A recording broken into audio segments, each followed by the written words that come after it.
নমস্কার, আমি রাধা আরজি লাইফস্টাইল চ্যানেলের নতুন একটি ভিডিওতে তোমাদের সবাইকে স্বাগত।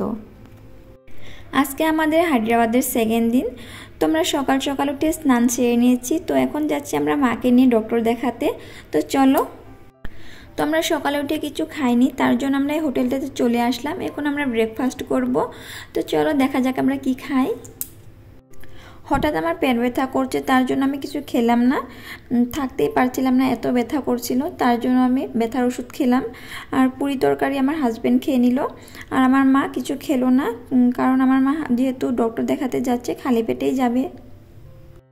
আমার একদমই ভালো লাগছে না, অনেক পেট ব্যথা করছে, তার জন্য আমি বলছিলাম কিছু খাবো না, কিন্তু আমার হাজব্যান্ড বারবার বলছিল যে চাটা খাও, ভালো লাগবে। তো তার জন্য চাটা নিয়ে নিলাম।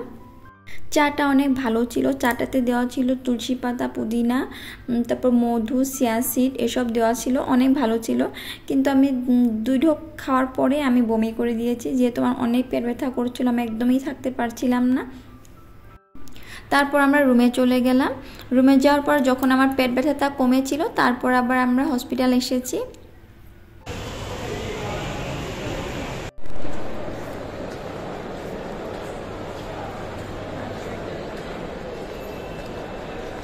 তো আমরা এসেছি এআইজি হসপিটাল মাকে কিডনি ডক্টর দেখানোর জন্য। এই হসপিটালে অনেক ভিড় হয়, ওয়েস্ট বেঙ্গল তারপর বাংলাদেশের অনেক বাঙালি মানুষ আসে এখানে ডক্টর দেখানোর জন্য। মা এগুলো করতে অনেক ভয় করে, তার জন্য আমার হাজব্যান্ড ধরে ধরে নিয়ে আসছিল। তো এয়ারপোর্টে আমাদের কি হয়েছিল, আমি আর মা দুজনে হাত ধরে আসছিলাম, তো দুজনেই পাটা একসাথেই দিয়েছিলাম। তারপর মা কি করেছে, আমার হাতটা ছেড়ে দিয়েছে, তো মা উপরেই থেকে গেল, আমি নিচে নেমে গেলাম। তারপর আমার হাজব্যান্ড ভাবলো যে উপরে গিয়ে আবার নিয়ে আসবে।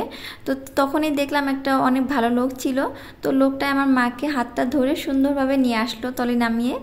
এত ভয় করে মা কি আর বলবো। আমাদের দেরি হয়ে গেছিলো, তার জন্য আমরা তাড়াতাড়ি ডক্টর দেখাতে চলে আসছিলাম। তো তারপর আমাদেরকে বললো যে অল্প দেরি করে আসার জন্য, তার জন্য আমরা খেতে চলে গেলাম। খেয়ে দিয়ে আবার চলে আসলাম হসপিটাল। তো মাকে ডক্টর দেখানো হয়ে গেছে। ওখানে আমার হাজব্যান্ড কথা বলছিল যে কত টাকা খরচ হবে না হবে এসব কথাই বলছিল। তো তারপর আমরা ভাবলাম যে রুমে গিয়ে বাবাকে কল করব, কল করে বাবা যা বলে ওটাই আমরা করব। মা টাকার কথা শুনে তো অনেক টেনশনে ছিল। তো তারপর আমরা রুমে চলে আসলাম। রুমে চলে এসে বাবাকে কল করলাম, কল করে সব কিছু বললাম যে 5-6 লাখ টাকা খরচ হবে। তারপর বাবা বলল যে এত টাকা তো নেই, এত টাকা কোথায় পাবো, তোরা এক কাজ কর, গুয়াহাটিতে চলে আয়, গুয়াহাটিতেই আমরা অপারেশনটা করে নিব। তারপর আর কোনো ভিডিও করা হয়নি। নেক্সট ডে আমরা একটু ঘুরতে যাব ভাবছিলাম, যেহেতু আমাদের আজকে রুমেই থাকতে হবে, কালকে যেহেতু আমাদের ফ্লাইট আছে, কালকে আমাদের বাড়িতে যেতেই হবে। তো ভাবলাম আজকে রুমে থেকে কি করব, একটু ঘুরে আসি, মাকে বুঝিয়ে তারপর আমরা একটু বেরোলাম। তো আমরা ব্রেকফাস্ট করে অটোতে উঠে পড়লাম। সারাদিন রুমে থাকলে কি হবে, আমাদের যত রুমে থাকবো অত আমাদের টেনশনটা বাড়বে আর শরীরটা খারাপ করবে। তার চেয়ে ভালো আমরা একটু ঘুরে আসি, মনটা ভালো লাগবে।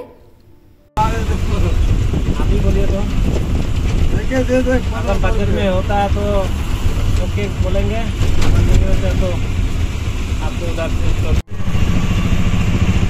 और मेरे को उधर से आने के लिए सिलपराम आते रहता हो। मेट्रो से कहाँ कहाँ जा सकते हैं?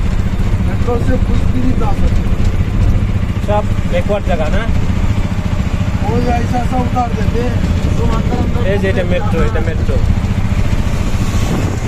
स्टेशन भी जाते हैं मेट्रो। हाँ हाँ, उधर से फिर रिक्शा या ऑटो पकड़ना पड़ेगा। और ऑटो पकड़ना वहाँ का। তো আমরা চলে আসলাম হুসেন সাগর। তো চলো ভিতরে যাওয়া যাক।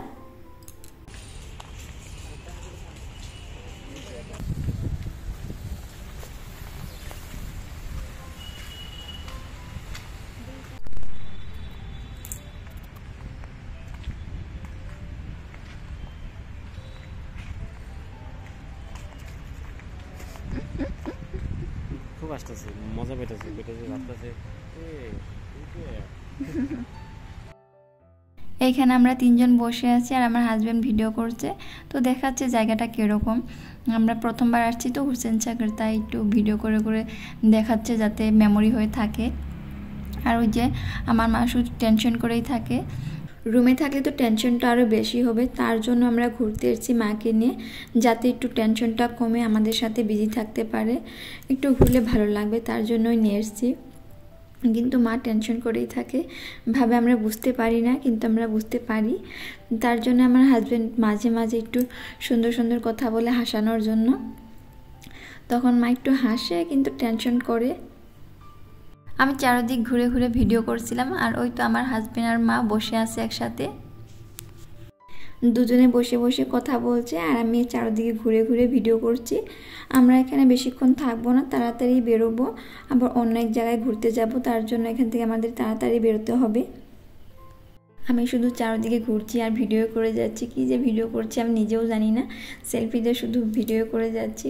আর একটু পর পর দেখছি মাকে দেখা যাচ্ছে কি না, আমার হাজব্যান্ডকে দেখা যাচ্ছে কি না, কিন্তু না, দেখাই যায় না। তারপর আমার হাজব্যান্ড একটু পর পর ক্যামেরার দিকে তাকায় আর বলে আমাকে দেখতে ভালো লাগছে না, তাই না? আমি আবার বলি আমাকে দেখতে ভালো লাগছে না, তোমাকেই ভালো লাগছে। ও ভিডিওর সামনে এসে ক্যামেরার দিকে তাকিয়ে শুধু বলবে আমাকে দেখতে ভালো লাগছে না, আবার আমি ওকে বলবো যে আমাকে দেখতে ভালো লাগছে না। আমাদের ভিডিও করতে নিলে এই হয়। এখান থেকে আমি একটা আইসক্রিম নিয়ে নিলাম, আর অন্য কিছু খাবো না। মাকে বললাম কিছু খেতে, মা খাবে না, আর আমার হাজব্যান্ডও খাবে না, তো তার জন্য আমি একটা আইসক্রিমই নিয়ে নিলাম, মা আইসক্রিমও খাবে না। আমরা এখন এখান থেকে বেরোবই, কারণ আমরা আর একটা জায়গাতে ঘুরতে যাব, তো আমাদের দেরি হয়ে যাচ্ছে, যেহেতু আমরা কালকেই বাড়িতে যেতে হবে, তো তার জন্য আমরা তাড়াতাড়ি আবার ঘুরে রুমে যেতে হবে। হায়দ্রাবাদে ঘোরার জন্য কয়েকটা সুন্দর সুন্দর জায়গা আছে, কিন্তু অল্প দূর হয়ে যায়, আমাদের তো হাতে টাইমও নেই। যেতে পারতাম সকালে যদি আমরা গাড়ি ভাড়া করে নিয়ে যেতাম, 1500 বা 2000 টাকা ওরকমই ছিল। কয়েকটা জায়গা ঘুরিয়ে আবার তোমাকে তোমার জায়গা মতো পৌঁছে দিবে, কিন্তু আমরা ওরকম করিনি। আমরা অটো ভাড়া না, আমরা অটো নিয়ে এসেছি, 500 টাকা না 300 টাকা ওরকম হবে, মনে নেই।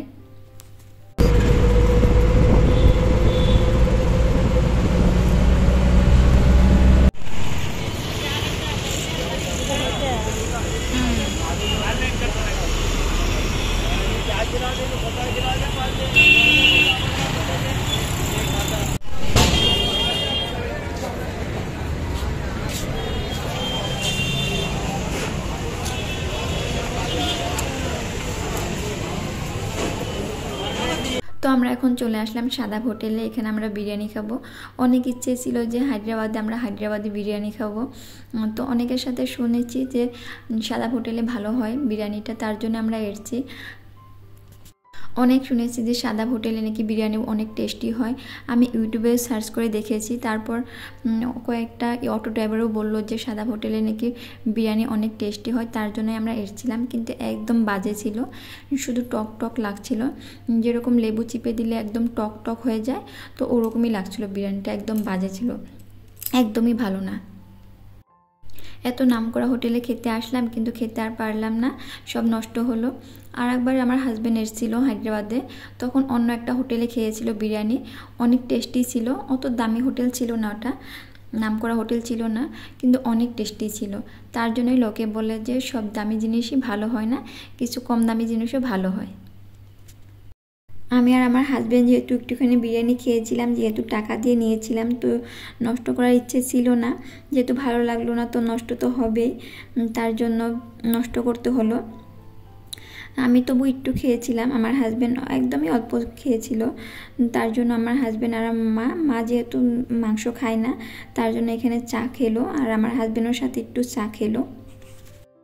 তো আমরা এখন চলে আসলাম চারমিনার। এখানে তো চারিদিকে মেলার মতো, যা দেখবি ওটাই তোমার কিনতে ইচ্ছে করবে, চুড়ি কানের সব কিছু এখানে আছে। এখানে আসার সময় আমার স্যান্ডেলটা ছিঁড়ে গেল, এখানে অনেক ভিড়, তো তার জন্য আমার মা পিছনে ছিল, তো মার পাড়া লেগে আমার স্যান্ডেলটা ছিঁড়ে গেল, তো তার জন্য এখানে আমি স্যান্ডেল দেখছি। স্যান্ডেল কেনা হওয়ার পর আমি একটা সুন্দর করে ভিডিও করে নিচ্ছি, আর ওই তো ক্যামেরার সামনে চলে এসেছে আমার হাজব্যান্ড, বলছে আমাকে একটু ভিডিও করে দাও, আর আমি ভিডিও করে দিচ্ছি। আবার বলছে যে আমাকে কেমন লাগছে, তো বললাম সুন্দর লাগছে, তো বউ বিশ্বাস করছে না, বলছে না আমাকে ভালো লাগছেই না। এই তো দেখো কত কানের, অনেক রকমের এখানে কানের আছে, কিন্তু আমি এখান থেকে কানের নিলাম না, কারণ আমার অনেক কানের জমা হয়ে গেছে। কানের আমি পরিই না, শুধু আমি ছোটো ছোটো টপগুলো পরি, আর সবগুলো এমনি পরে থাকে, তো তার জন্য নিলাম না। আমার বোনের জন্য চুড়ি নিয়েছি, কিন্তু ভিডিও করা হয়নি। আর এখান থেকে আমি একটা ব্যাগ নিয়ে নিলাম, আর একটা মার জন্য নিয়ে নিলাম, দুজনে দুটো ব্যাগ নিয়ে নিচ্ছি। আমরা গাড়ির থেকেও নেমেছি, আর বৃষ্টি শুরু হয়ে গেছিলো অনেক জোরে, তো তার জন্য আমরা একটা ডাব নারকেলের দোকান ছিল ওখানে, তো ওখানে আমরা ওয়েট করছিলাম বৃষ্টি কমা অবধি। ওখানে আমরা ডাব নারকেল খেলাম আর ওয়েট করলাম, তারপর বৃষ্টিটা কমার পর আমরা হেঁটে হেঁটে এসে পড়লাম। তো আমরা এসে রুমে ফ্রেশ হয়ে নিয়েছি। তারপর আমার হাজব্যান্ড গিয়েছিল একটু বাজারে, তো বাজার থেকে এনেছে কলা, বেদেনা, তারপর চিকেন পকোড়া, রসমালাই। তো মা রসমালাই খাচ্ছে, আর আমি আর আমার হাজব্যান্ড খাচ্ছি এখানে চিকেন পকোড়া। তো আজকের ভিডিওটা এখানে শেষ করছি। ভালো লাগলে প্লিজ একটা লাইক আর কমেন্ট করে দিও, আর সাবস্ক্রাইব করে আমার পাশে থেকো। বাই।